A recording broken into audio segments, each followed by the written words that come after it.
భర్త ఉండి ముత్తైదుగా ఉన్నప్పుడు ఆమె ఎదురుపడ్డా ఎటువంటి తప్పు ఉండదు.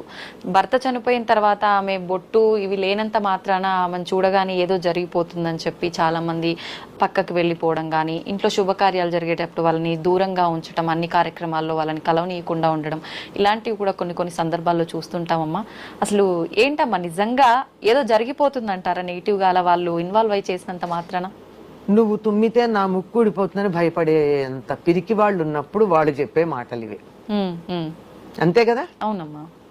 ఇప్పుడు ఒక మాట చెప్పింది అదే, ఒక మహానుభావుడైనటువంటి ఒక పెద్ద గురువు ఆయన చెప్పిన మాట ఏమిటంటే, వాడెవడో అర్ధాయుష్కుడైతే తప్పు నాదా అందిట ఆవిడ. అంతే కదా? కరెక్టే కదా. అంటే గట్టిగా మాట్లాడితే అంతే ఉంటుంది. అంచేత ఆవిడ ఇంకా కొంతకాలం వాడు ఇంకా కొంతకాలం బతికుండడానికి ఈవిడ వల్లే కారణమేమో కూడా, ఇంకా ముందు పోవాల్సిన వాడు కాస్త ఆలస్యంగా పోయి ఉంటాడు, చెప్పలేం. చేత అది ముత్తైదువే శుభం అనుకోవడము లేకపోతే కాదనుకోవడము అన్నది మనకి అది ఇది కూడా ఒక సమాజంలో వచ్చినటువంటిది.